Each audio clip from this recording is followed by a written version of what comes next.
చక్కగా ఒక ముద్ద అన్నంలోకి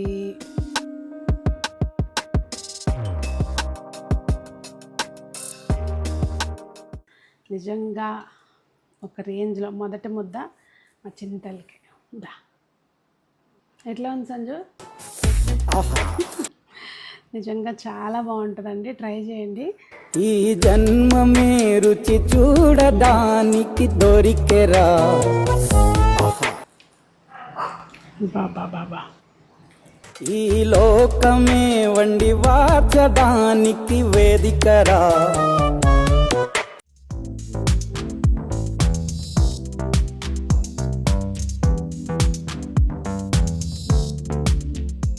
పెద్దలందరికీ నమస్తే, పిల్లలందరికీ హాయ్. ఎలా ఉన్నారండి? అందరు బాగున్నారా? మేము చాలా బాగున్నాం.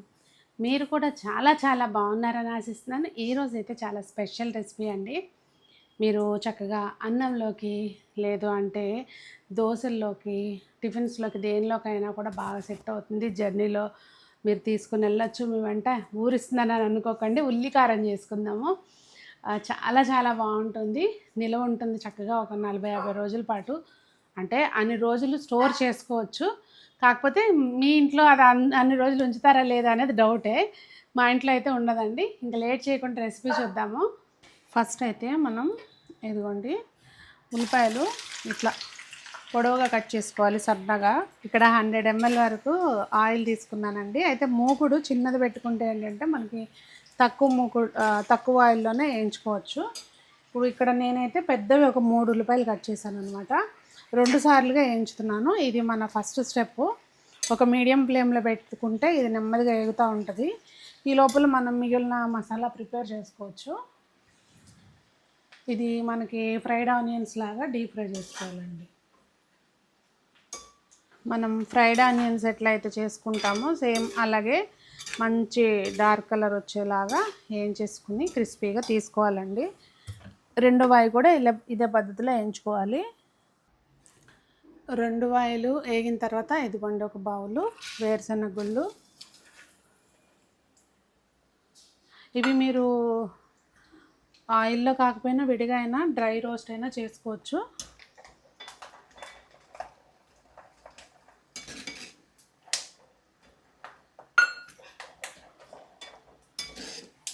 దీని తర్వాత ఇవి మనం తీసేసుకోవాలి. మంచి కలర్ వచ్చిన తర్వాత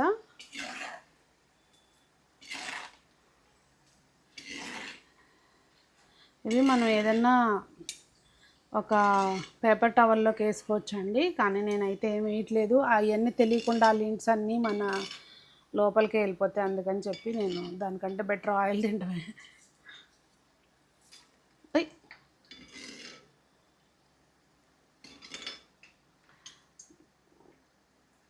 నూనె ఓడడానికి దేని మీద పెట్టుకుంటే సరిపోద్ది. ఎక్సెస్ ఆయిల్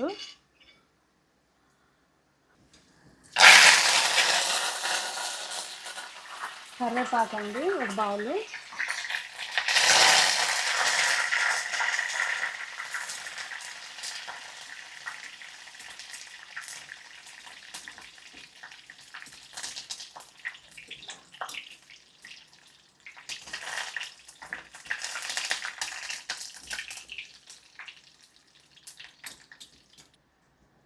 ఇంకా గ్యాస్ ఆఫ్ చేసేసుకోవాలి. నెక్స్ట్ యాక్చువల్గా నేను రాంగ్ స్టార్ట్ చేశానండి. ముందు మనం డ్రై ఇంగ్రీడియంట్స్ అన్నీ ఏం చేసుకున్నాక అప్పుడు ఈ స్టెప్ చేసుకోవాలి. నేను రివర్స్లో మొదలుపెట్టాను అనమాట. సో మనం ఇప్పుడు ఏం చేయాలంటే ఇంకొక మూకుడు పెట్టుకోవాలి. ఇప్పటి వరకు మనం వేయించుకున్న ఆయిల్ది కొద్దిగా ఆయిల్ తీసుకుని ఒక టేబుల్ స్పూన్ అనుకోండి కొంచెం తీసుకొని దానిలోకి పచ్చిశనగపప్పు అండి ఒక 1.5 టేబుల్ స్పూన్ ఉన్నాయి. అలాగే 1 టేబుల్ స్పూను మినపప్పు, చాయ్ మినపప్పు. ఇవి వేయించుకోవాలి ముందు.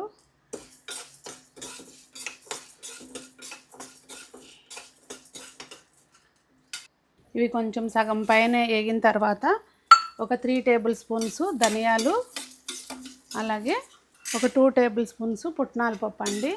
ఇవన్నీ కూడా మంచిగా వేపుకోవాలి. విడివిడిగానే వేయించుకోవచ్చు మీరు, లేదు అంటే ఇలా కలిపైనా వేయించుకోవచ్చు. ఇంకా ధనియాలు అవి కమ్మటి వాసన వచ్చే వరకు వేయించుకోవాలి. మనకు ఆల్రెడీ మూకుడు వేడిగా ఉంటుంది కనుక ఫాస్ట్గా వేగిపోతాయి. చూసుకోండి కొంచెం. ఈ ధనియాలు కొంచెం వేయించిన తర్వాత 1 టేబుల్ స్పూన్ జీలకర్ర, అలాగే ఇంకా జీలకర్ర తొందరగా వేగిపోద్దండి. ఆల్రెడీ మూకుడు బాగా వేడిగా ఉంది కనుక తొందరగా వేగిపోద్ది. గ్యాస్ ఆఫ్ చేసేసుకుని అన్నీ వేగిన తర్వాత గ్యాస్ ఆఫ్ చేసుకుని వెల్లుల్లి రబ్బలు ఒక 10-15 వెల్లుల్లి రబ్బలు, అలాగే లాస్ట్లో ఆ వేడికి మనం ఈ చింతపండు ఎండలో పెట్టుకుంటే ఇంకా తొందరగా డ్రై అవుతుంది మనకి.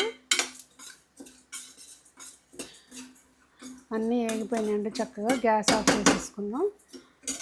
మనం రోస్ట్ చేసి పెట్టుకున్నాం కదండి చక్కగా ధనియాలు అవన్నీ, ఉప్పు కొంచెం ఇందులోకి వేసేసుకుని అప్పుడు ఈ పప్పులు ఇవి ఉన్నాయి కదా ఇవి ముందు గ్రైండ్ చేసుకోవాలి.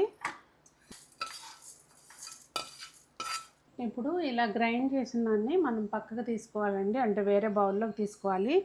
మిక్సీని పల్స్ మోడ్లో ఆన్ ఆఫ్ చేసుకుంటూ గ్రైండ్ చేసుకోవాలండి. ఇప్పుడు దీనిలోకి పల్లీలు మొత్తం వేసుకోవద్దండి, కొంచెం మనకి అట్లా ఆపళంగా కలుపుకోవడానికి కూడా ఉంచుకోండి.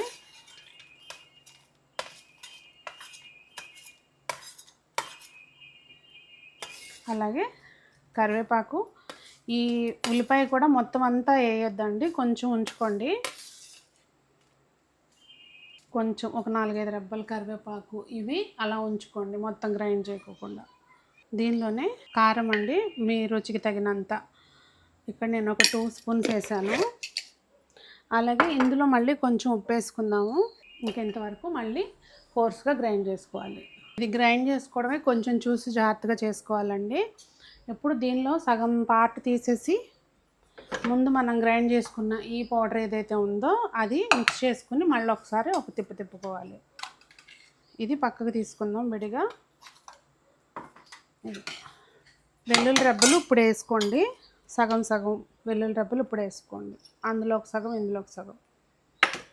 మనకి ఈ టెక్స్చర్ రావాలి చక్కగా. కారం అనేది పడేసి అది తిప్పేస్తూ ఉన్నారనుకోండి అది ముద్ద అయిపోతుంది. కొంచెం జాగ్రత్తగా గ్రైండ్ చేసుకోవాలి అంతే. సో ఈ మిగిలింది కూడా మనం మళ్ళీ ఇంకొకసారి గ్రైండ్ చేసుకుందాము. ఇప్పుడు దీనిలోకి మనం తీసి పెట్టుకున్నాం కదండి ఈ ఉల్లిపాయలు, ఈ పల్లీలు ఇవి వేసేసి మంచిగా చేతితోటి కలిపేసుకోండి. నాకైతే అన్నీ పర్ఫెక్ట్గా సరిపోయినాయి. కారం కూడా సరిపోయిందండి, మంచిగా బాగుంది. చక్కగా ఒక ముద్ద అన్నంలోకి. ఇంకో విషయం చెప్పమంటారా, ఎక్కడికన్నా వేరే ఊర్లు వెళ్ళేటప్పుడు ఇలాంటివి తీసుకెళ్ళి చక్కగా తినొచ్చు అనమాట. మన ఫుడ్ని ఏదైనా లాంగ్ ట్రిప్లు వెళ్తాం కదా, అప్పుడు మన ఫుడ్ని మిస్ అవుతున్నాము అనుకున్నప్పుడు చక్కగా కొంచెం రైస్ ఎక్కడైనా దొరుకుతుంది కదా, ఇలాంటివి తినొచ్చు అనమాట. సో ఇది మన ఉల్లి కారం ఇంకా చక్కగా అయిపోయిందండి. చూసారా, ముద్దకి ఆ వేగిన ఉల్లిపాయ, ఒక పల్లిపప్పు తగులుతా అబ్బబ్బా ఏమన్నా ఉంటుంది. అలాగే మీరు దీన్ని దోశల్లోకి ఏదైనా కర్రీలోకి టాపింగ్ లాగా కూడా వాడుకోవచ్చు అనమాట. అది ఇదిగోండి చూసారు కదా, అసలు ఎంత క్విక్గా కాదులేండి, ఆ టైం పట్టినా కూడా మనకు చక్కగా నిల్వ ఉంటుంది. చాలా టేస్టీగా ఉంటుంది. ముందైతే కొంచెం టేస్ట్ చూద్దామే. ఇదిగోండి ఇదేమో కొబ్బరికారం అనమాట. కొబ్బరికారం వెరీ రీసెంట్లీ వీడియో పోస్ట్ చేశాను, దాని లింక్ కూడా మీకు డిస్క్రిప్షన్లో ఇస్తాను, చెక్ చేయండి. చక్కగా ఒక ముద్ద అన్నంలోకి ఫస్ట్ ముద్దలోకి ఇలా కొంచెం వేసుకున్నాం అనుకోండి, వేసుకొని కాస్తంత నెయ్యి చుక్క తగిలిస్తే, నేను ఎక్కువ చేసి చెప్పట్లేదు, ఇంకా చాలా తక్కువ చెప్తున్నాను. నిజంగా ఒక రేంజ్లో మొదటి ముద్ద మా చింతలకి దా. ఎట్లా ఉంది సంజు? నిజంగా చాలా బాగుంటుందండి, ట్రై చేయండి.